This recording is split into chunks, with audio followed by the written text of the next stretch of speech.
أعوذ بالله من الشيطان الرجيم بسم الله الرحمن الرحيم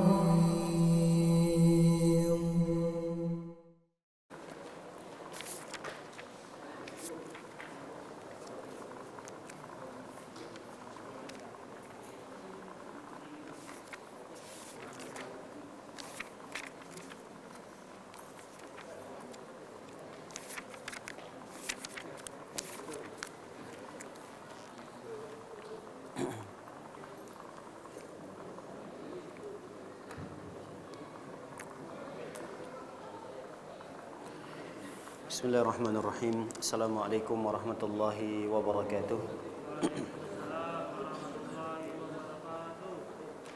Alhamdulillahi ala ihsani wa syukru lahu ala taufiqihi wa amtinani wa asyhadu an la ilaha illallah wahdahu la syarika la ta'ziman li sya'nih wa asyhadu anna Muhammadan abduhu wa rasuluhu ad-da'i ila ridwanih wa sallallahu sallam wa baraka alaihi wa ala alihi wa ashabihi wa ikhwanih. Masyarul muslimin dan muslimat jamaah salat maghrib yang semoga kita selalu dalam lindungan Allah Subhanahu wa taala. Alhamdulillah kita bersyukur pada Allah Subhanahu wa taala atas karunia nikmat yang telah diberikan kepada kita. Yang dengannya alhamdulillah kita bisa berkumpul di masjid yang kita cintai ini dalam rangka menuntut ilmu. Semoga Allah memberikan taufik kepada kita untuk selalu ikhlas dalam beramal dan mudah-mudahan amal kita diterima oleh Allah Subhanahu wa taala. Selawat beserta salam semoga tercurahkan kepada Nabi kita tercinta, para keluarganya, para sahabat dan seluruh kaum muslimin dan muslimat yang selalu mengikuti cara beragama Nabi sallallahu alaihi wasallam sampai pada hari kiamat kelak. Para hadirin dan hadirat oleh Allah Subhanahu wa taala, melanjutkan kembali kajian kita pada pekan yang keberapa ini? Ketiga atau keempat ini? Ketiga ya, pekan ketiga nih. Pekan ketiga Sirah Nabawiyah. Karena setiap pekan ganjil Sirah Nabawiyah, pekan genap berarti usul Salasah. Baik. Pada pertemuan yang lalu, tapi ada PR kan?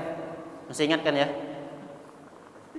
PR-nya kemarin dibebanin apa nih? PR-nya dalil dari rukun-rukun Islam kan ya? Jangan pura-pura lupa loh. Jangan pura-pura lupa. Dalil kewajiban sholat, puasa, apalagi haji, ayat zakat, pokoknya rukun yang Islam yang 5. Nah, masing-masing dari setiap rukun dihafalkan dalilnya. Nanti ditanya habis kajian ya. Sekarang dengerin dulu kajiannya. Konsentrasi dulu dengerin kajian ini. Baik.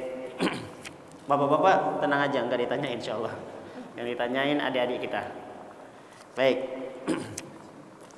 Para hadirin dan hadirat dimuliakan oleh Allah Subhanahu wa taala.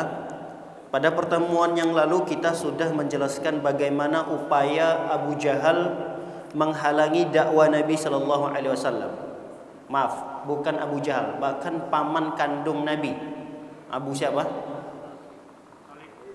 Yang penting bukan Abu Gosok ya. Abu Talib. Abu Lahab. Sehingga turunlah firman Allah Subhanahu wa taala menegur dan memberikan peringatan keras kepada Abu Lahab berupa kebinasaan buat beliau. Dan termaktub di dalam Al-Quran, di dalam surah yang begitu pendek yang sudah kita hafal dari sejak kecil. Surah Al-Lahab. Tabbat yada abi lahabin wa tab. Ini paman kandung Nabi loh nih. Paman kandung Nabi sallallahu alaihi wasallam. Tatkala Nabi SAW ketika itu sudah diizinkan untuk berdakwah secara terang-terangan. Jadi Nabi sudah tidak boleh lagi berdakwah secara diam-diam. Nabi sudah diizinkan berdakwah secara terang-terangan, lalu kemudian Nabi pun berdakwah tanpa harus diam-diam lagi.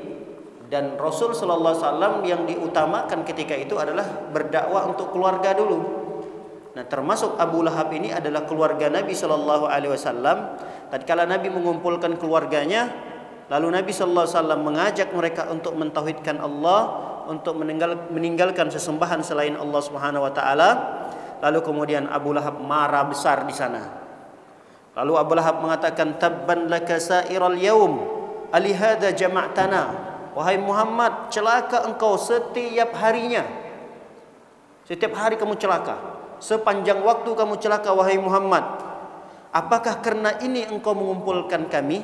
Karena ini maksudnya karena mengajak kami kepada ajaran baru, yaitu menyembah Allah yang satu dan meninggalkan sesembahan-sesembahan nenek moyang kami yang sudah banyak ratusan yang ada di Ka'bah ini. Bahkan ini juga sudah berlalu lama yang dilakukan oleh nenek moyang kita. Lalu kemudian turunlah firman Allah Subhanahu wa taala, tabbat yada abi lahabin wa tab. Bahkan yang celaka itu bukan Nabi Muhammad, bahkan engkau wahai Abu Lahab, dan celakalah. Ya. Baik.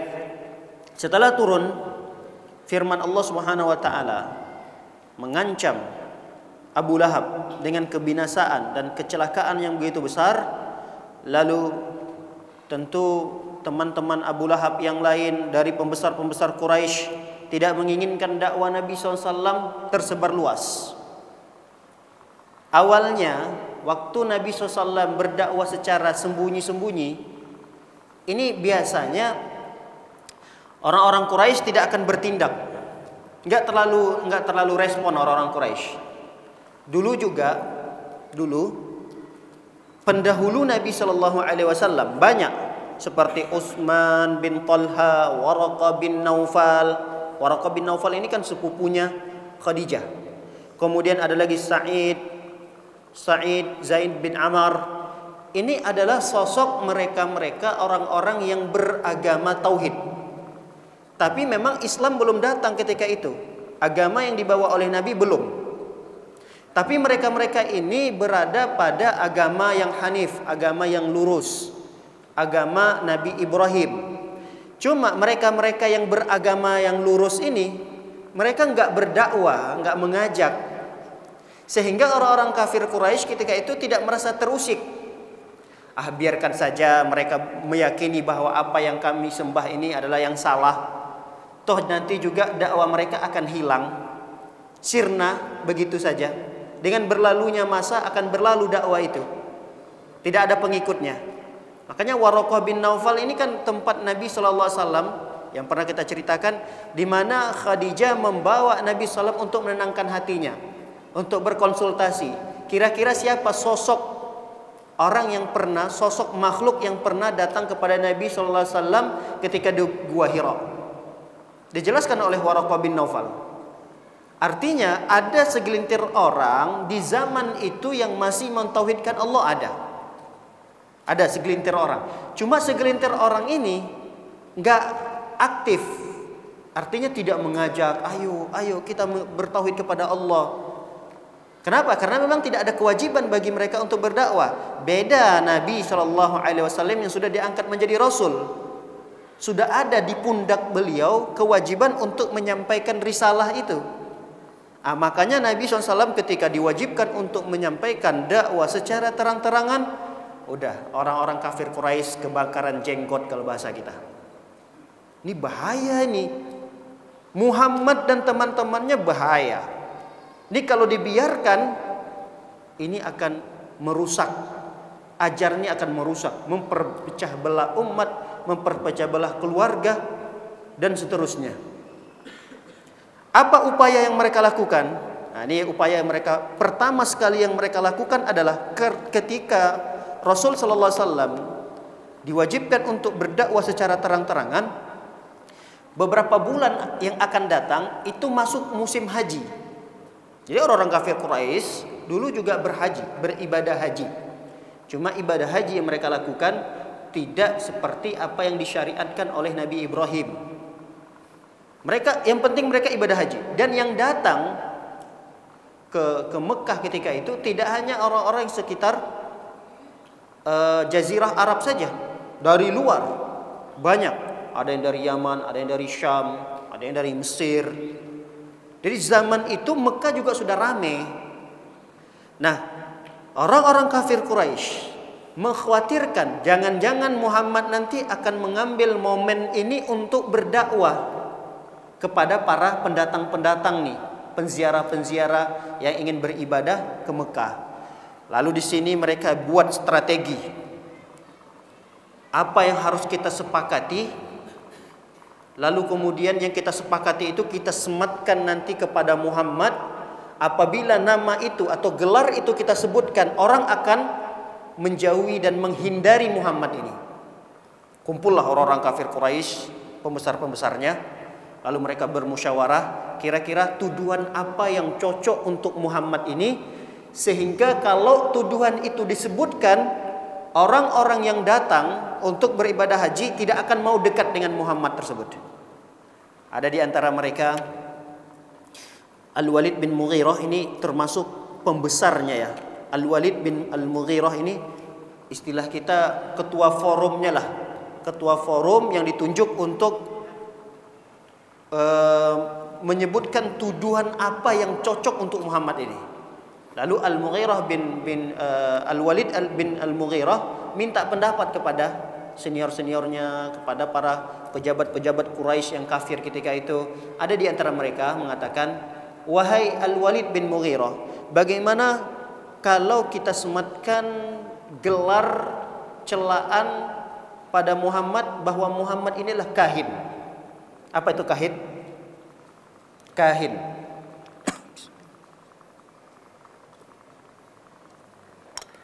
Apa itu kahin? Kahin itu adalah dukun. Gimana kalau kita beri gelar Muhammad dukun? Jadi setiap orang yang datang kita katakan, "Wahai fulan, kalian dari mana?" "Kami dari negara ini, dari suku ini." Hati-hati dengan yang namanya Muhammad karena dia adalah dukun. Lalu kemudian ditolak oleh Al-Walid bin Al-Mughirah. Kata Al-Walid bin Al-Mughirah, "La wallahi ma huwa bikahin." Enggak cocok tuduhan itu. Demi Allah dia bukan kahin, dia bukan dukun. Dia bukan orang yang meramal masa depan. Laqad ra'ayna al-quhan fama huwa bizamzamah al-kahin wala saja'ahu. Kita sudah kenal dengan Muhammad ini bahwa Muhammad ini tidak termasuk dukun karena dia enggak pernah punya mantra-mantra, enggak pernah punya sifat-sifat yang identik dengan perdukunan. Kita kenal betul. Nah, kalau itu kita tuduhkan, kita salah memposisikan. Nanti malah itu akan menjadi serangan balik buat kita. Enggak cocok, jangan kahin. Lalu kemudian di antara mereka ada lagi yang mengusulkan, kalau begitu Majnun aja. Apa Majnun? Gila. Kalau begitu kita tuduh saja Muhammad itu gila. Jadi setiap orang datang, jangan dekat dengan Muhammad, jangan berkomunikasi dengan Muhammad karena Muhammad itu gila. Lalu Al-Walid bin Mughirah mengatakan, "La, wa ma huwa bimajnun." Tidak. Muhammad tidak cocok dikatakan orang gila. Kenapa? Karena orang gila itu sudah jelas kata beliau, ada tanda-tandanya. Ini sama sekali tidak terlihat pada sosok Nabi Muhammad itu bahwa dia orang yang kurang akal. Jangankan gila, kurang aja akalnya sedikit aja nggak terlihat gitu pada sosok Nabi Muhammad ini. Akhirnya ditolak lagi usulan itu. Ya sudah, kalau begitu sebagian sahabatnya mengatakan lagi, kita tuduh saja dia syair. Syair itu tukang apa namanya, pembuat syair, pembuat kalau kita sekarang apa, syair, tahu kan Pak? Syair, bait-bait syair yang kata-katanya indah, kayak puisi lah ya, kayak puisi. Jadi kata-katanya itu teratur, indah, enak didengar. Itu kan puisi, syair. Nah, kita katakan saja Muhammad ini adalah tukang pembuat syair. Kenapa? Karena Nabi Muhammad SAW ketika itu sudah turun beberapa ayat-ayat dari Al-Quran yang kalau dibacakan itu sangat indah memang didengar. Coba Al-Quran dibaca, itu kan indah sekali didengar. Alhamdulillahirabbil alamin. Itu firman Allah SWT. Coba kita buat bahasa sehari-hari kita, lalu kemudian kita baca seperti Al-Quran. nggak akan nikmat didengar. Beda, pasti berbeda. Sehebat apapun orang dalam berbahasa Arab, dia akan buat satu kata yang kata tersebut merupakan percakapan sehari-hari.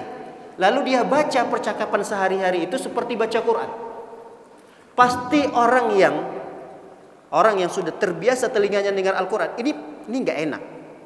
Contoh, saya contohkanlah. Muhammadun dhahaba ila suq. Apa artinya? Muhammad pergi ke pasar. Enak memang didengar, tapi ini nggak cocok. Muhammadun dhahaba ila suq, thumma ishtara khadrawat wal fawakih. Nggak enak gitu. Nggak enak, nggak cocok didengar. Tapi beda kalau Al-Quran itu kalau dibacakan dengan nada yang biasa dibacakan oleh para qari, itu beda. Karena nilai Al-Quran itu seperti ada hal yang menyihir gitu. Menyihir di sini bukan maksudnya tukang sihir, bukan. Orang akan merasa terpana, terpesona dengan bacaan, dengan mendengarkan bacaan Al-Quran itu.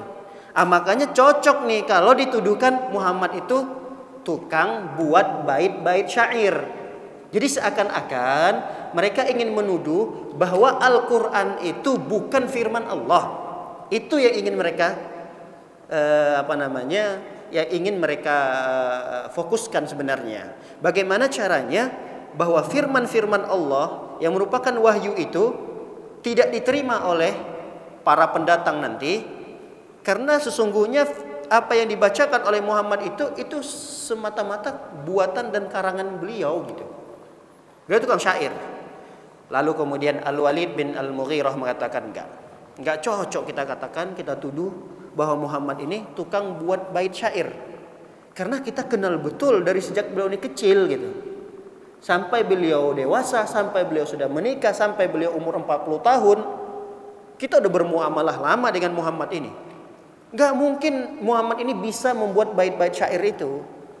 Karena beliau ini bukan orang yang berpendidikan. Nabi Muhammad kan bukan orang yang berpendidikan. Bukan orang yang sekolah khusus, cara bagaimana membuat bait syair, sekolah.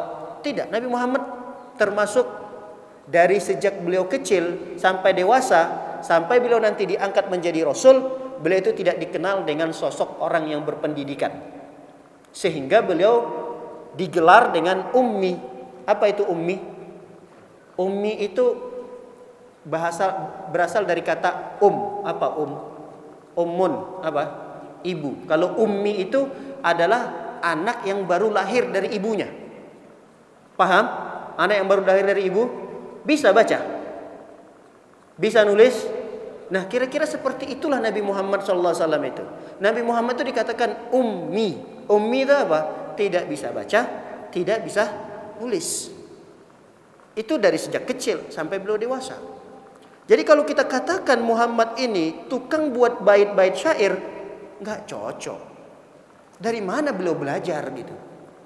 Kita tahu beliau nggak pernah mondok, nggak pernah menyantren, nggak pernah pergi keluar dari kota Mekah untuk belajar, nggak pernah. Nah, berarti nggak cocok ini. Baik, kalau nggak cocok, kata teman-temannya, bagaimana kalau kita tuduhkan sahir? Sahir itu tukang sihir. Jadi dibaca-baca mantra, orang nanti bisa ingatannya hilang, bisa orang nanti tergoda dengannya, bisa orang nanti terhipnotis dengan Muhammad ini. Karena Muhammad ini tukang sihir ini. Kalau dia nanti dibaca-baca mantra, hati-hati. Makanya kata mereka, "Oh, ini baru cocok ini. Kayaknya tuduhan ini cocok. Kita tuduh saja Muhammad ini adalah tukang sihir." Jadi kalau kita kenakan ada nenek sihir, berarti Muhammad ini kakek sihir dia nih. Jadi kita setiap orang yang datang hati-hati dengan Muhammad. Jangan sekali-kali dekat dengan Muhammad. Kalau kamu berani dekat dengan Muhammad, lalu kemudian dia akan bacakan mantra. Jadi Al-Quran yang dibacakan Muhammad itu mereka tuduhkan sebagai mantra. Nanti ketika dibaca kumat kamit mulut Muhammad itu, kamu dengarkan mantranya, kamu bisa terhipnotis, kamu akan terpengaruh. Kamu akan meninggalkan keluargamu. anakmu, istrimu. Kamu akan rela meninggalkan keluargamu gara-gara Muhammad ini. Siapa yang gak takut mendengarkan wanti-wanti seperti itu? Jadi ini cocok ini. Kita tuduhkan Muhammad itu dengan tukang sihir. Muhammad tukang sihir. Jadi setiap orang yang datang ke Mekah akan dituduhkan bahwa Muhammad tukang sihir. Jangan dekat dengannya, jangan dengarkan apapun yang diucapkannya, supaya orang-orang tidak mendekat dengan Nabi Muhammad sallallahu alaihi wasallam. Ada seorang sahabat Nabi sallallahu alaihi wasallam, ada yang mengatakan dia dari Yaman, ada yang mengatakan beliau ini adalah dari Madinah. Kalau tidak salah namanya Tufail bin Amr. Jadi beliau ini dari Yaman, termasuk orang yang paling cerdasnya lah di Yaman. Datang untuk beribadah haji. Ketika beliau sampai, ketemulah dengan pembesar-pembesar Quraisy.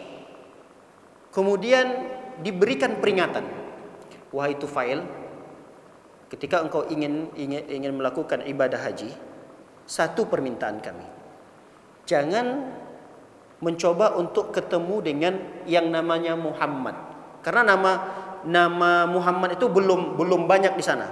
Jadi hampir tidak ada nama Muhammad kecuali Nabi kita sallallahu alaihi wasallam. Jadi nama Muhammad itu jarang dulu. Jadi hampir tidak ada nama Muhammad kecuali Nabi kita sallallahu alaihi wasallam. Jadi orang kalau dikatakan Muhammad pasti maksudnya lah Nabi kita. Baik, kata pembesar-pembesarnya mengatakan kepada Tufail, wahai Muhammad, jangan sekali-kali mendengarkan dan dekat dengan yang namanya Muhammad, karena dia adalah tukang sihir. Saking takutnya Tufail ini, beliau ketika masuk ke kota Mekah, apa yang dilakukannya? Dia ambil beberapa kapas lalu kemudian dia masukkan ke dalam telinganya. Jadi dia tetap melakukan ritual ibadah haji sesuai apa yang diajarkan oleh nenek moyangnya. Lalu kemudian dia tahu dan kenal, oh itu yang namanya Muhammad itu. Tapi dia nggak mau dekat. Dia tetap melakukan tawaf, pokoknya ritual ibadah haji yang menurut syariat mereka lah. Setelah itu terbesit di benaknya, emang ada apa sih sebenarnya dengan Muhammad ini? Kenapa orang sangat takut? Sebenarnya sebahaya apa sih Muhammad ini? Ada rasa keingintahuan dari Tufail ini. Nah, ketika ada dorongan yang kuat bahwa Tufail ini ingin tahu sosok Muhammad ini, akhirnya beliau mencoba. Saya ini kan bukan orang bodoh sebenarnya. Tufail maksudnya, saya ini bukan orang bodoh. Saya ini orang berpendidikan. Masa iya saya bisa terpengaruh dengan Muhammad? Emang sehebat apa sih Muhammad ini? Lalu kemudian dia memberanikan diri, berkenalanlah dengan Muhammad tadi. Nabi Muhammad SAW langsung ketika itu setiap bertemu dengan siapa saja orang yang baru, dia pasti akan mendakwakan dakwah yang dibebankan kepada beliau, yaitu agar bagaimana orang-orang mentauhidkan Allah dan menjauhkan kesyirikan.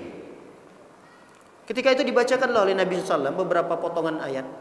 Lalu kemudian Tufail ini karena orang berpendidikan, juga jago buat bait-bait syair, dia mengatakan langsung, sungguh apa yang diucapkan Muhammad ini bukan buatan manusia. Langsung penilaiannya hebat. Bagaimana kata Tufail mengatakan, apa yang dibacakan oleh Muhammad ini sungguh bukan buatan manusia. Karena beliau orang yang hebat, yang biasa tukang buat bait syair. Tufail ini, beliau tukang tulis, penulis hebat. Bait-bait syair beliau dihafalkan oleh orang banyak.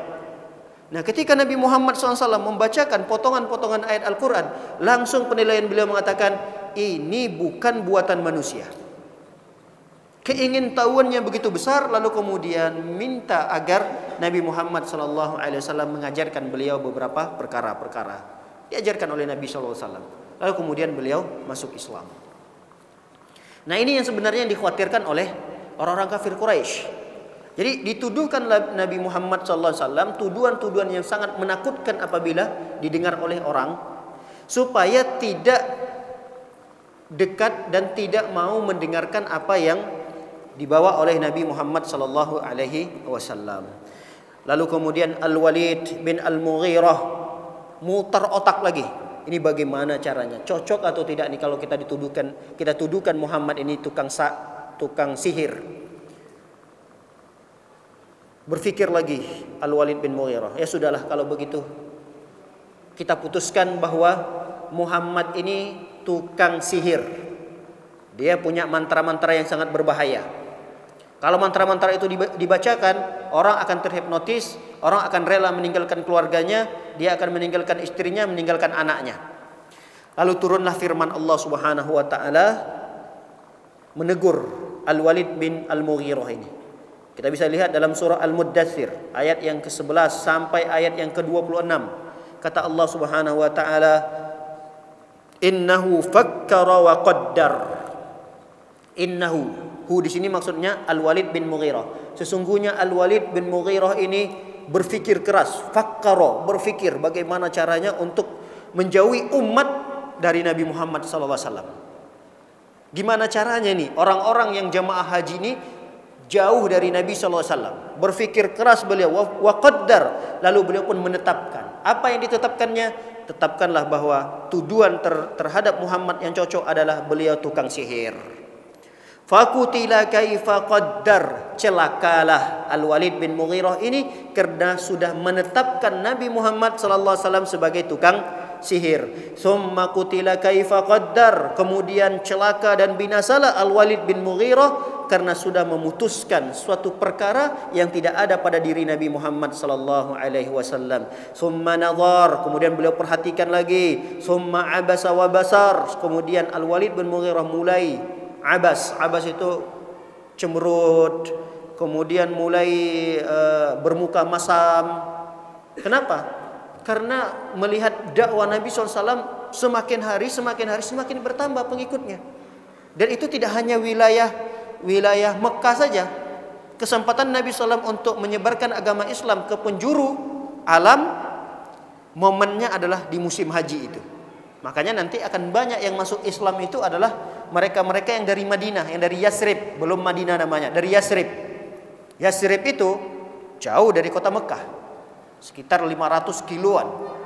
Tapi yang paling banyak nanti mengikuti atau menerima dakwah Nabi SAW malah dari luar, yaitu dari Yasrib, dari Madinah.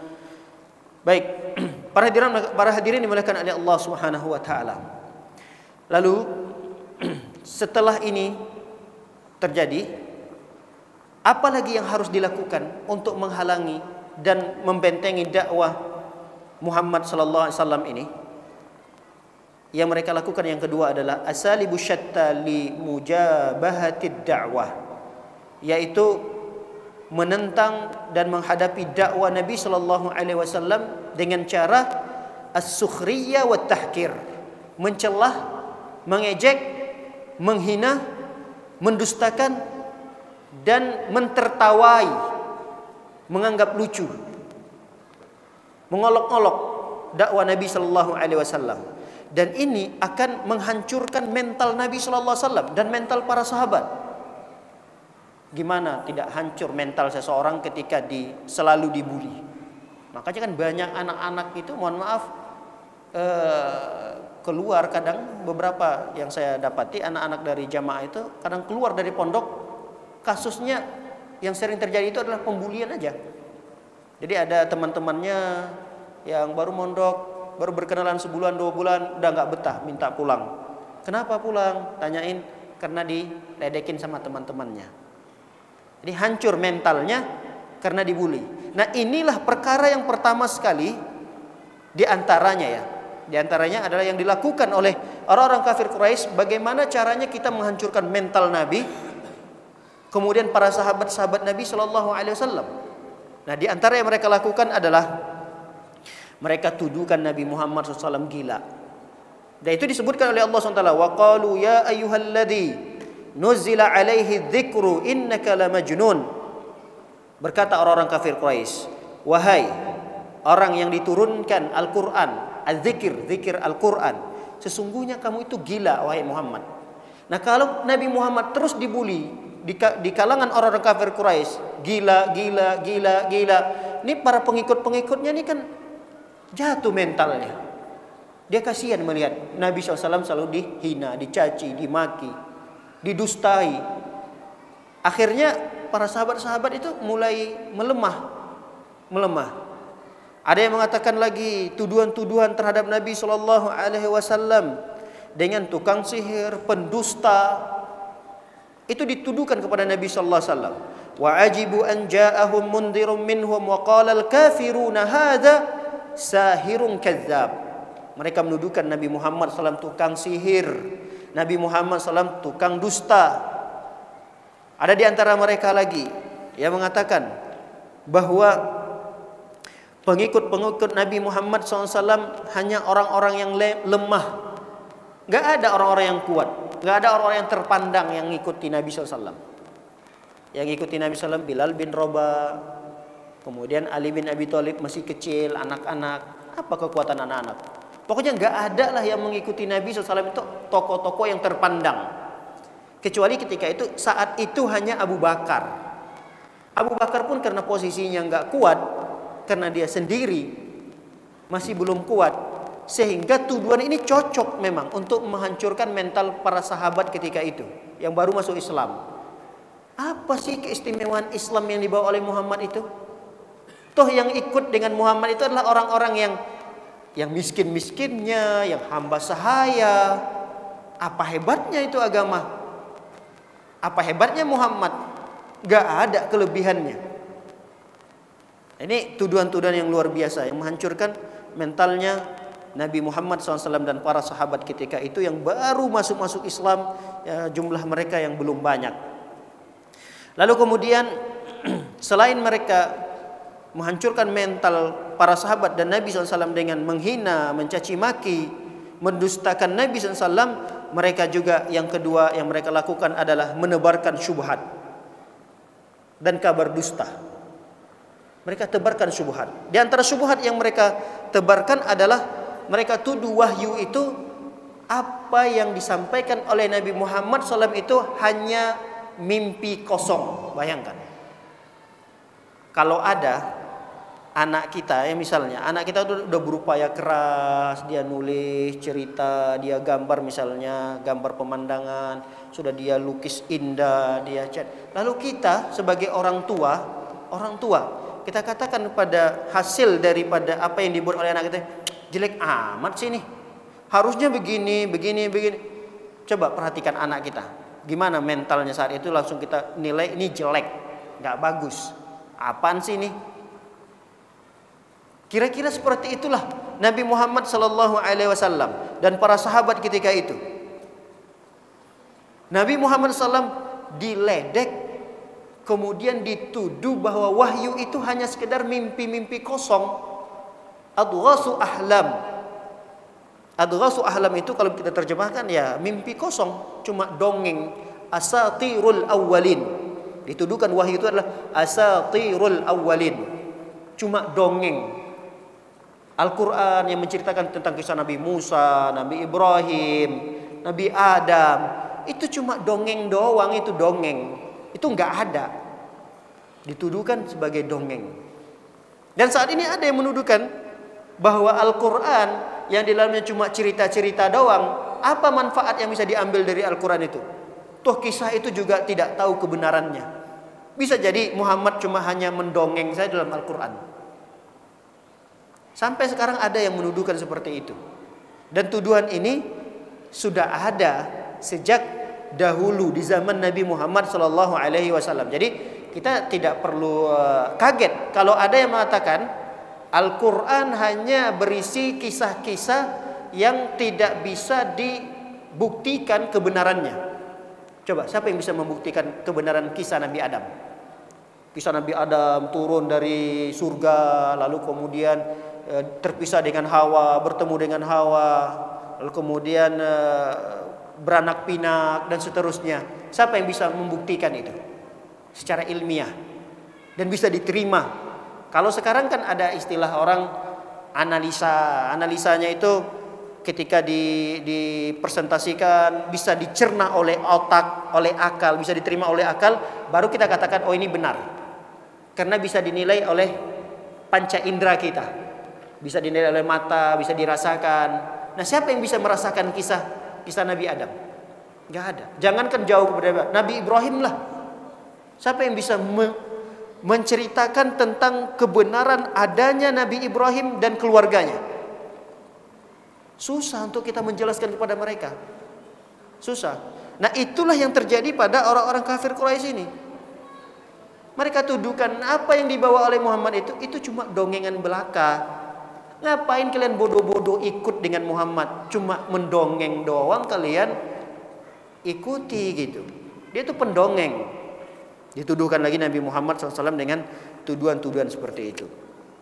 Selain beliau dituduhin gila, bahkan ada yang mengatakan bahwa Al-Quran yang disampaikan oleh Nabi, wahyu yang disampaikan oleh Nabi SAW itu adalah bisikan-bisikan jin, bisikan-bisikan syaitan.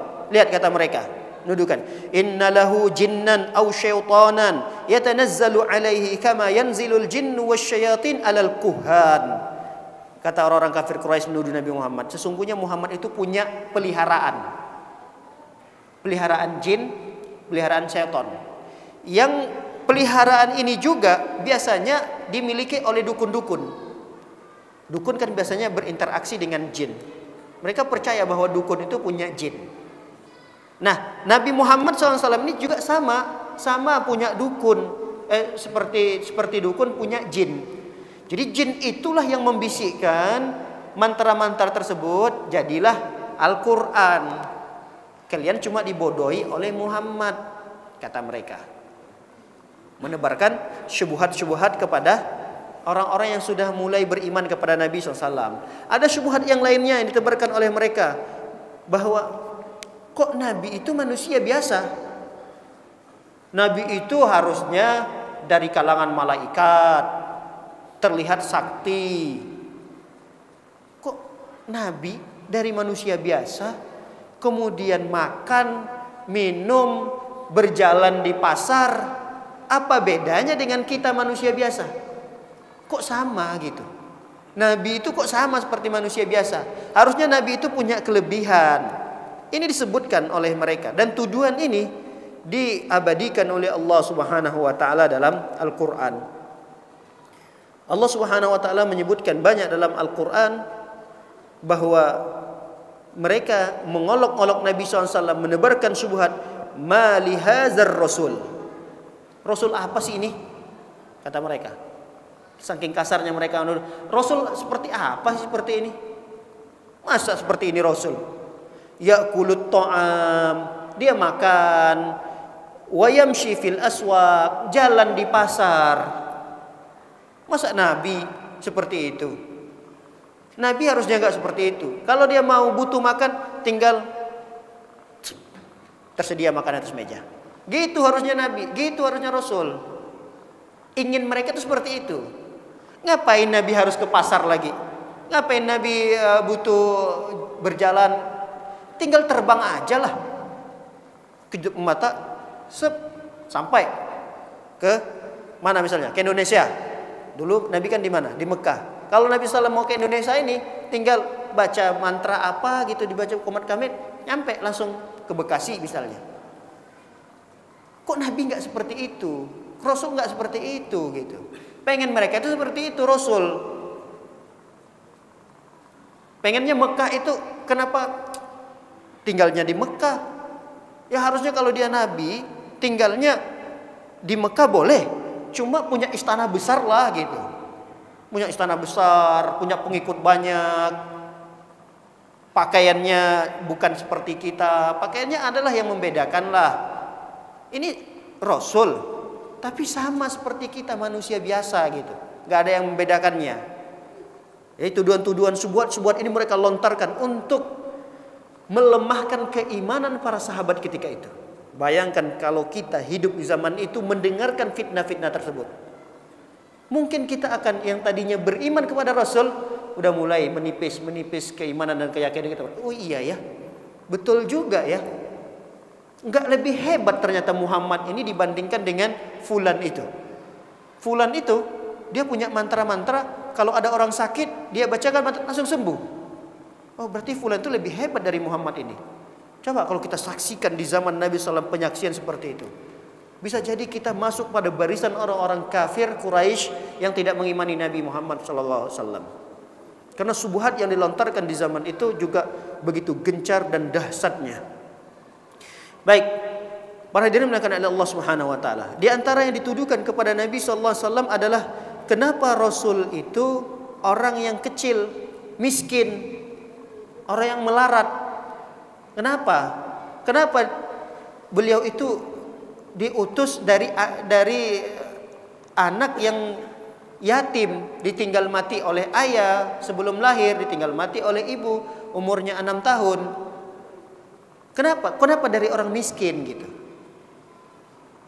Ini tuduhan yang luar biasa kepada Nabi sallallahu alaihi wasallam. Tapi tuduhan itu memang ada.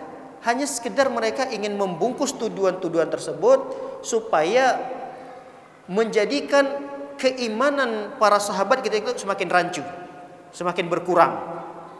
Dan kalau bisa tinggalkan Nabi Muhammad sallallahu alaihi wasallam. Tapi semua tuduhan-tuduhan ini sebenarnya terbantahkan. Terbantahkan. Banyak yang membantah bahwa orang-orang soleh sebelum Nabi Muhammad sallallahu alaihi wasallam juga manusia biasa. Nabi Ibrahim yang mereka imani manusia biasa. Nabi Ismail manusia biasa. Jadi tidak harus Nabi dan Rasul itu bukan dari manusia gitu. Enggak, itu permintaan yang mustahil. Jadi para Nabi dan para Rasul semuanya dari kalangan manusia. Ini diantara cara mereka untuk menghalangi dakwah Nabi sallallahu alaihi wasallam. Berikutnya, di antara cara yang mereka lakukan untuk menghalangi dakwah Nabi sallallahu alaihi wasallam adalah bagaimana caranya mereka supaya tidak mendengarkan firman Allah yang dibacakan. Itu mereka usahakan itu. Bagaimana caranya agar mereka ini orang-orang kafir Quraisy dan siapa saja yang belum beriman jangan sampai terdengar di kuping mereka lantunan ayat Al-Quran yang dibacakan oleh Nabi Sallallahu Alaihi Wasallam. Ini diantara upaya mereka. Tapi ada upaya yang terakhir ini, upaya terakhir yang mereka lakukan adalah mengazab, menyiksa, mengintimidasi orang-orang yang sudah beriman kepada Nabi Sallallahu Alaihi Wasallam. Ini upaya yang luar biasa yang mereka lakukan sehingga ini berpengaruh besar ketika itu di Mekah. Bagaimana Abu Jahal melakukan tindakan-tindakan yang di luar manusiawi, tidak manusiawi yang dilakukan oleh orang-orang kafir Quraisy terhadap sahabat-sahabat Nabi SAW yang lemah. Jangankan sahabat-sahabat Nabi yang lemah, sahabat Nabi yang kuat saja ketika itu mendapatkan dampak yang tidak baik tatkala mereka masuk Islam. Lihat ancaman Abu Jahal. Abu Jahal mengancam, termasuk yang diancamnya adalah Abu Bakar.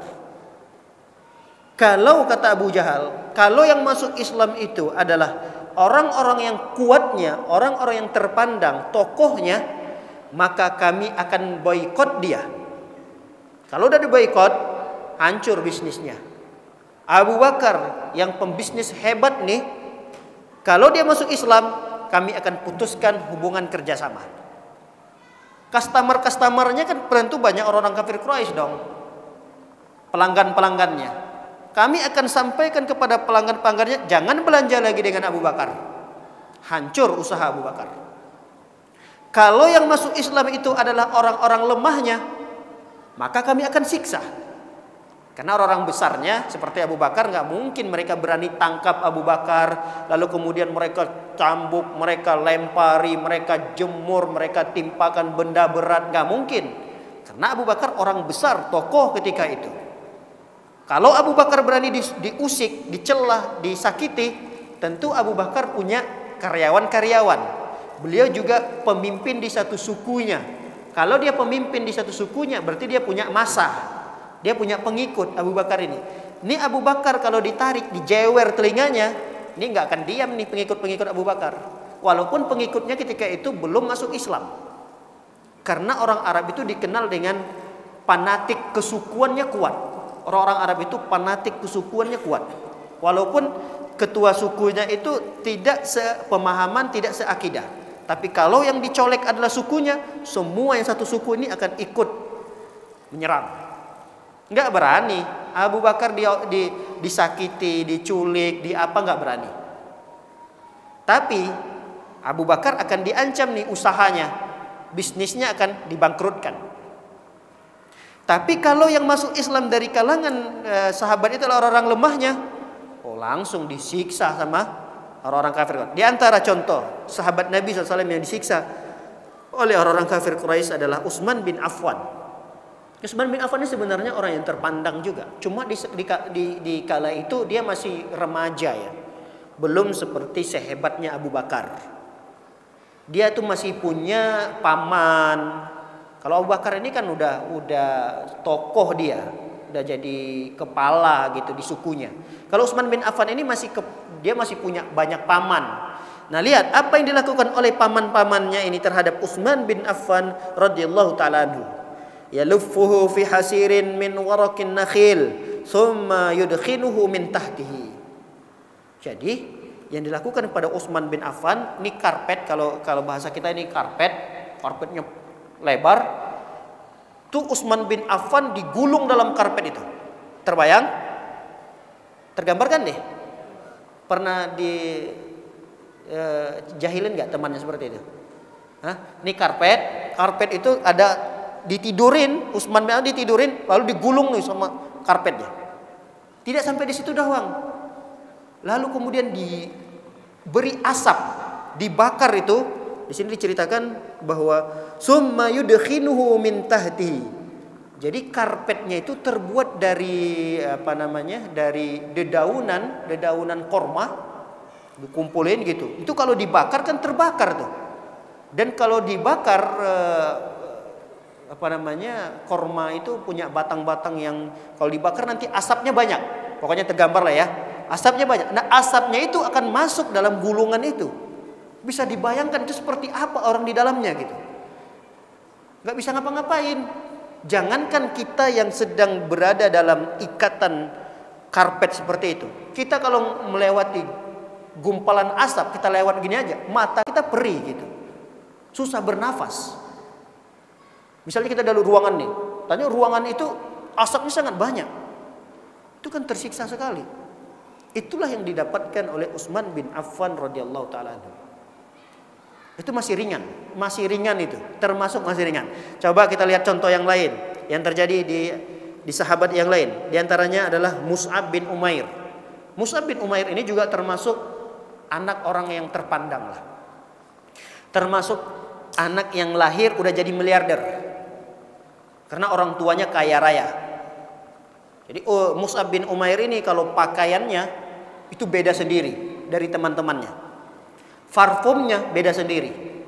Pokoknya terlihatlah ini anak orang kaya, ini anak orang biasa. Nah, Mus'ab bin Umair itu termasuk anak orang kaya. Pakaiannya bagus, mewah, parfumnya itu Masya Allah. Itu jalan sekian meter, parfumnya itu masih berbekas di tempat jejak jalannya gitu. Saking wanginya parfum Masya Allah. Itu kan mahal sekali ya, harga parfumnya aja mahal sekali. Nah, ketika beliau di usia mudanya, masih remaja, masuk Islam, apa yang dilakukan oleh orang tuanya? Mana'tuhut ta'am wasyarab, enggak boleh makan, enggak boleh minum. Wa akhrajathu min baitihi, dan ibunya mengusir dia dari rumah, enggak ada lagi fasilitas. Bayangkan anak orang kaya yang sudah hidup dengan fasilitas lengkap, lalu kemudian diberhentikan, nggak ada lagi uang jajan. Kamu nggak boleh lagi tinggal di rumah, keluar dari rumah ini, diusir oleh orang tuanya. Wa kana min an'amin nasi 'aishan. Mus'ab bin Umair ini adalah termasuk orang yang paling nikmat hidupnya, kata penulis, termasuk orang yang paling nikmat hidupnya. Tapi diceritakan ketika beliau meninggal dunia, Masya Allah, kain untuk menutupi kafannya itu aja nggak cukup gitu. Bayangkan, ditutup kepalanya, terlihat kakinya. Tarik ini, tutup kakinya, terlihat kepalanya. Dan para sahabat yang menyaksikan ketika beliau meninggal dunia itu, ini meninggal dunianya setelah Islam sudah besar ya. Beliau meninggal ini setelah Islam sudah besar. Bahkan Mus'ab bin Umair ini dai yang pertama sekali diutus oleh Nabi SAW ke Madinah nantinya. Dan beliau termasuk dai yang berhasil. Nah, ketika beliau meninggal dunia, semua para sahabat ketika itu sedih mengenang Mus'ab bin Umair yang dulunya masa remaja hidup dengan fasilitas yang mewah, meninggal dalam kondisi kain kafan aja nggak cukup untuk menutupi tubuh dia. Bayangkan. Baik, di antaranya yang lagi disiksa oleh orang-orang kafir Quraisy ketika itu adalah Suhaib bin Sinan Ar-Rumi. Diazab, dipukul, ditendang, digebukin.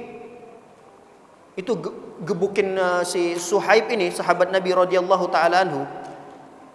Ini seperti gebuk orang kalau latihan tinju itu apa namanya itu?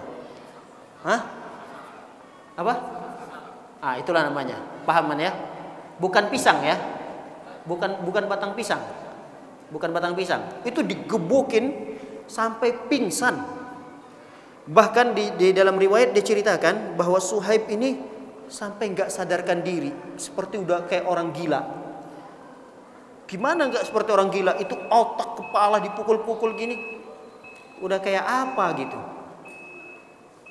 Udah nggak terbayangkan lah.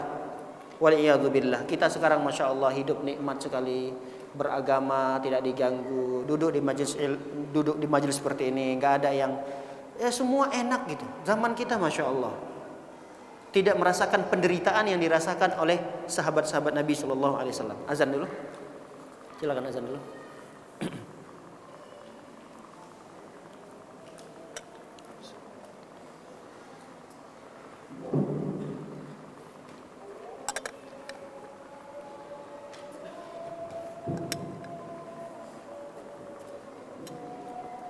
Allahu Akbar,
Alhamdulillah, salatu wassalamu ala rasulillah wa ala alihi wa sahbihi wa man wala.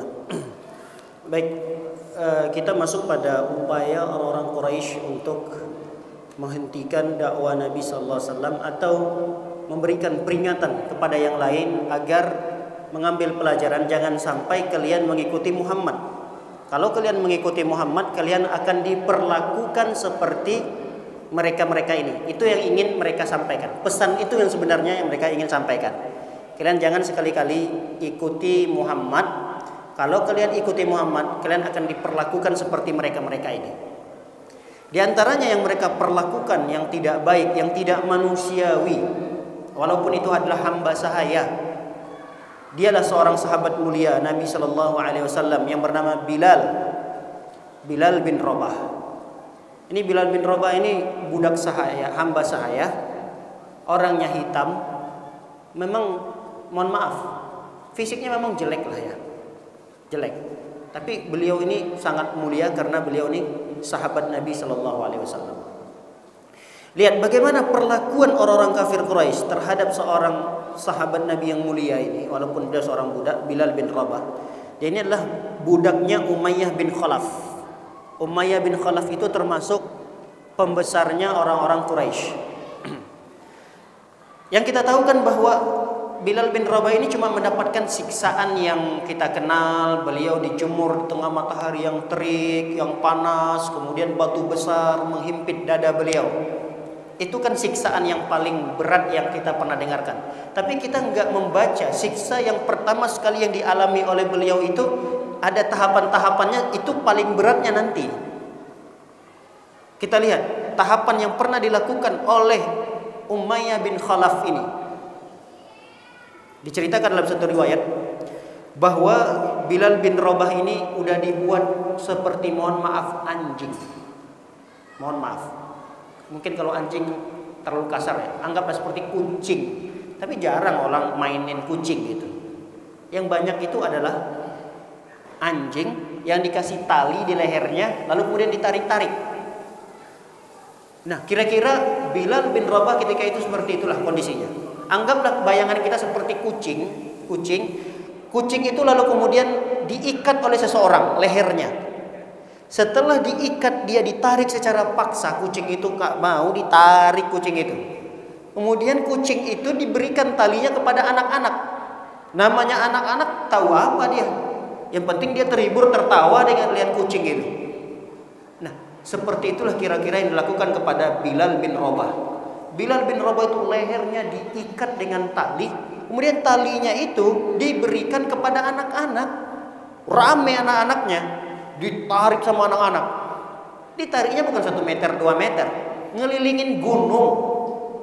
Bukan satu gunung. Gunung-gunung yang ada di sekitar Mekah. Ini kan Mekah itu kan dikelilingi oleh gunung-gunung. Sekarang aja memang mungkin tidak terlihat gunungnya karena sudah banyak gedung-gedungnya. Tapi sebelum ada gedung-gedung, itu semuanya gunung itu. Gunung-gunung. Nah, itulah yang dilakukan oleh anak-anak itu. Sambil tertawa, sambil gembira mereka, sambil teriak-teriak, menarik Bilal bin Rabah ini. Harapannya apa? Agar Bilal ini kufur kepada Nabi Muhammad SAW. Jangan ikuti Muhammad. Jangan sembah Allah. Apa jawaban beliau? Ahad. Ahad. Ahad. Enggak sama sekali, tidak tergoyahkan imannya itu. Dengan siksaan yang tadi dilakukan oleh anak-anak tersebut. Wa yajurrunahu hatta kana al-habalu yu'thiru fi 'unuqihi. Sampai tali itu membekas ya, bekas talinya itu berbekas di leher beliau. Bisa kita bayangkan itu seperti apa kecekeknya Bilal itu. Sampai lehernya ini berbekas akibat tali yang ditarik-tarik tadi. Wa huwa yaqul ahadun wa kana Umayyah yashudduhu shaddan thumma yadribuhu bil 'asa. kemudian karena belum juga mengambil pelajaran, lalu Umayyah bin Khalaf mengikat beliau di satu tempat, anggaplah seperti tiang, diikat, nggak bisa bergerak. Diambil asa itu tongkat. Namanya tongkat, nggak ada yang lembek ya, ada tongkat kayak Indomie, lalu pukul gitu, nggak ada. Namanya tongkat ya keras. Itu dipukulkan, mukulnya bukan kayak mukul nih, bukan, sekuat tenaga. Gimana kalau orang sudah dendam, pernah orang udah emosi banget nih, pernah dia emosi lalu kemudian dimukulnya, dasar kamu ya, enggak kan? Pasti kurang ngajar kamu ya, pasti begitu. Akan seluruh tenaga akan dia keluarkan bagaimana memukul orang yang dia kesalin gitu. Begitulah kira-kira yang dilakukan oleh Umayyah. Itu udah dipukul dengan tongkat, udah seperti apa tuh badan? Udah nggak kayak badan manusia udah itu. Karena memang Bilal bin Rabah ini dia punya kulit hitam, memang tidak terlihat gitu. Tidak terlihat cedera pada badan beliau. Wa yulji'uhu ilal julusi hatta harsyams. Lalu kemudian Bilal ini biasa-biasa aja tetap mengatakan ahad, ahad, ahad, Allah Maha Esa, Allah Maha Esa. Lalu kemudian dilepaskan tadi ikatannya, dia tarik lagi Bilal ini, kemudian dia dudukkan Bilal di tempat matahari yang begitu panas. Tidak diberikan makan, tidak diberikan minum. Dalam kondisi dijemur panas, habis disiksa tadi, dibawa diterik matahari, dijemur lagi di situ, kemudian tidak diberikan makan, tidak diberikan minum. Wa asyaddu min dzalik, adapun siksaan yang lebih berat daripada yang kita sebutkan tadi, annahu kana yukhrijuhu. Umayyah ini mengeluarkan beliau idza humiyati zahirah, ketika matahari berada di tengah-tengah. Di tengah-tengah matahari ketika panas sekali. Fayaturahu ala zahrihi min ar-ramdha fi bakhta'i Makkah. Lalu kemudian dia dilemparkan di tengah-tengah padang pasir yang panas. Coba kita tes. Kalau kita pengen ngerasain gitu, apa sih rasanya keluar dalam kondisi terik matahari panas? Sekali-kali jangan pakai sendal. Coba kita injak tuh misalnya aspal, coba kita jalan tanpa sendal di aspal. Itu panas di Indonesia tidak lebih hebat dibandingkan di Mekah. Kalau udah musim panas ya di Mekah ya. Itu kalau kita coba lah nggak usah pakai sendal 5 menit. 5 menit aja mungkin udah gak kuat kita. Wah saya kuat set. Ya udah kalau kuat 1 jam. 1 jam jemur tuh badan kita di tengah-tengah matahari itu 1 jam. Biar kita pengen ngerasain seperti apa sih siksaan yang betul-betul dirasakan oleh Bilal bin Rabah ini. Nggak akan kuat kita. Mungkin kita akan mengatakan, ya sudah saya nyerah. Saya akan menyembah Latah, saya akan menyembah Uzzah. Saya akan tinggalkan Allah yang disembah oleh Muhammad itu. Saking tidak kuatnya kita. Tapi Bilal bin Rabah tetap istiqomah mengatakan ahad, ahadun ahad. Nggak cukup sampai di situ dijemur begitu aja. Karena Bilal ini tetap sama sekali kokoh pada pendiriannya, diperintahkan oleh Umayyah untuk mengangkat batu besar. Yang angkat batu besar ini bukan 1 orang, 4-6 orang. Batunya begitu besar, ditimpakan di tengah dada, bukan di kaki. Di dada. Dada ini kan ada paru-paru di tempat bernafas. Itu seperti apa sesaknya kalau dada udah kehimpit seperti itu. Itu yang dirasakan oleh Bilal bin Rabah. Bis-sakhratil azimah, batu yang begitu besar. Kemudian diletakkan di dadanya. Summa yakul, lalu kemudian si Umayyah mengatakan, la wallahi la tazalu hakadha hatta tamut au takfur bi Muhammad. Aku akan terus melakukan ini dan tidak akan aku hentikan penyiksaan ini sampai engkau mati atau kamu kufur kepada Muhammad. Itu pilihannya. Aku akan tetap menyiksa kamu seperti ini. Maksudnya batu yang besar tadi tetap akan ada pada dadamu dan kamu tetap akan terasa siksaan yang begitu besar ini. Sampai kapan ini akan aku lakukan? Kata Umayyah, sampai kamu mati atau sampai kamu kufur kepada Muhammad. Wa ta'bud Latta wal Uzza, kamu sembah Latta, kamu sembah Uzza. Lihat, Umayyah mengira Bilal akan menyerah. Ternyata Bilal mengatakan tetap ahadun ahad. Dia tetap mengatakan Allah Maha Esa, Allah Maha Esa.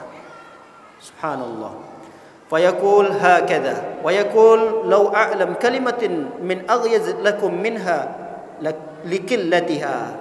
Lalu kemudian lewatlah Abu Bakar dalam kondisi penyiksaan yang begitu dahsyat seperti itu. Lewat Abu Bakar pun bernegosiasi, gimana, apakah boleh saya beli ini hamba saya, lalu kemudian dijual oleh Umayyah. Karena Umayyah melihat, ngapain lagi saya harus pelihara ini, nggak ada gunanya. Udah dijuallah kepada Abu Bakar. Setelah dijual kepada Abu Bakar dengan harga yang termasuk murah ketika itu, karena merasa tidak ada gunanya lagi Bilal ini, lalu kemudian dibelilah oleh Abu Bakar dan dibebaskan oleh Abu Bakar radhiyallahu taala anhu. Ini diantara penyiksaan yang dilakukan oleh orang kafir Quraisy. Ini masih banyak ya, masih banyak. Mungkin pada pertemuan ini yang terakhir kita akan bacakan di antara sahabat Nabi sallam yang juga lemah di tengah-tengah orang-orang kafir Quraisy yang disiksa oleh mereka, bernama Ammar bin Yasir. Ammar bin Yasir ini berarti keluarga Yasir. Yasir punya anak namanya Ammar. Yasir punya istri namanya Sumayyah. Ini satu keluarga mereka ini. Bapaknya bernama Yasir, anaknya bernama Ammar, istri dari Yasir ini namanya Sumayyah radhiyallahu taala anhum. Semoga Allah meridhai mereka. Baik. Suatu ketika orang-orang kafir Quraisy ingin menggoyahkan keyakinan dan keimanan mereka ini satu keluarga. Sehingga mereka bertiga ini diikatlah di satu tiang yang kokoh, seraya disiksa. Bukan cuma diikat doang, beda, tapi disiksa, dipukul, ditinju, ditendang habis-habisan. Tapi mereka bertiga ini enggak, tetap kokoh pada pendiriannya, tetap Allahu Ahad, la ilaha illallah.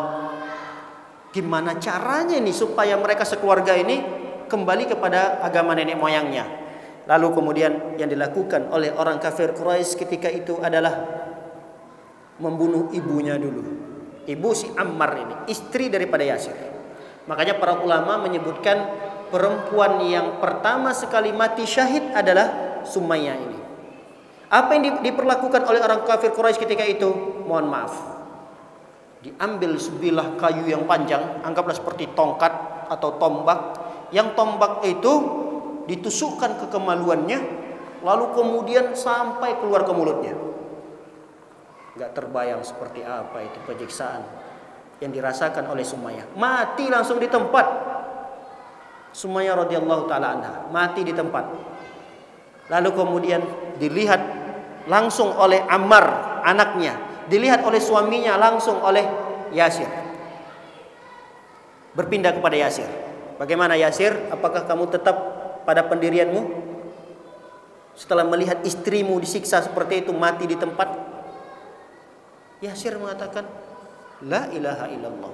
Aku tetap pada pendirian dan aku tetap pada agamanya Muhammad sallallahu alaihi wasallam. Dihajar lagi Yasir tadi sampai mati lagi di tempat. Berpindah kepada Ammar. Makanya ketika mereka bertiga ini dalam kondisi disiksa hebat oleh orang-orang kafir Quraisy, Nabi Muhammad SAW melewati mereka. Tapi Nabi Muhammad gak bisa berbuat apa-apa. Nabi Muhammad gak bisa, wahai orang-orang kafir Quraisy, lepaskan mereka. Gak bisa. Nabi Muhammad cuma bisa melihat, lewat dalam kondisi sedih, dan seraya Nabi Muhammad SAW memberikan hiburan bagi mereka. Nabi Muhammad menghibur mereka. Apa kata Nabi Muhammad SAW? Sabran ala Yasir fa inna mau'idakumul jannah. Sabran ala Yasir. Bersabarlah kalian wahai keluarga Yasir. Semuanya kalian bertiga bersabarlah, sabar. Fa inna mau'idakumul jannah. Sungguh janji Allah buat kalian adalah surga. Ketika mendengarkan ucapan itu, mereka kokoh pada pendiriannya. Apalah mati sesaat setelah itu mendapatkan janji dari Nabi SAW berupa surga.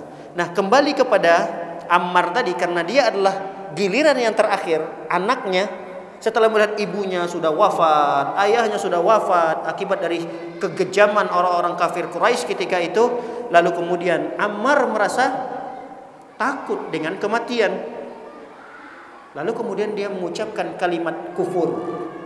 Kalimat kufur, dia mengatakan, saya akan menyembah Tuhan kalian, saya akan meninggalkan Muhammad, saya tidak akan menyembah Tuhannya Muhammad. Tapi lisannya saja. Cuma hatinya tetap masih beriman kepada Allah, beriman kepada Rasul. Hatinya, ucapannya mengucapkan ucapan kufur di hadapan orang-orang kafir Quraisy. Setelah dia mengucapkan itu, dia dilepaskan oleh orang-orang kafir Quraisy, dibebaskan oleh orang-orang kafir Quraisy. Tapi ketika dia selesai dilepaskan, dia merasa nggak nyaman, nggak tenang hidupnya. Dia mau tidur, pulang ke rumah, merasa nggak nyaman dengan ucapan tersebut. Lalu kemudian dia datanglah kepada Rasulullah SAW berkonsultasi. Apa yang telah dia ucapkan, apa yang telah dia lakukan. Dia katakan, ya Rasulullah, aku sudah mengucapkan kalimat kufur supaya aku terhindar dari siksaan orang-orang kafir Quraisy. Lalu Nabi Muhammad SAW bertanya kepada Ammar. Kata Rasulullah SAW, bagaimana kamu mendapatkan hatimu? Apakah hatimu juga mengiyakan apa yang kamu ucapkan? Kata Ammar, ya Rasulullah, apa yang aku ucapkan itu berbeda dengan hatiku. Hatiku tetap masih mengimani Allah, masih mengimani engkau ya Rasulullah. Lalu turunlah firman Allah Subhanahu wa taala dalam kondisi beliau menangis di hadapan Rasulullah SAW, meminta agar diberikan maaf, diberikan uzur, bahwa beliau dalam kondisi darurat mengucapkan itu supaya Nabi SAW memaafkannya. Beliau menangis hebat, nangisnya di hadapan Rasulullah SAW. Lalu Nabi SAW tidak bisa berbuat apa-apa. Nabi tidak bisa menghukumi ini gimana nih statusnya Ammar ini. Nah, untuk menghukumi status Ammar itu turunlah firman Allah Subhanahu wa taala dalam surah An-Nahl ayat 106. Kata Allah Subhanahu wa taala, "Man kafara billahi min ba'di imanihi illa man ukriha wa qalbuhu mutmainnun bil iman." Adapun orang-orang yang kufur kepada Allah setelah dia beriman. Jadi orang kalau udah kufur kepada Allah, ya udah, keimanannya habis. Samalah berarti kasusnya kepada Ammar ini. Tadinya dia beriman, lalu kemudian dia mengucapkan kalimat kufur, berarti imannya udah hilang. Illah, kata Allah, kecuali man ukriha, dia dalam kondisi terpaksa. Berarti Ammar ini dalam kondisi ukriha tadi. Illa man ukriha, kecuali dalam kondisi terpaksa, wa qalbuhu, dan hatinya mutmainnun bil iman.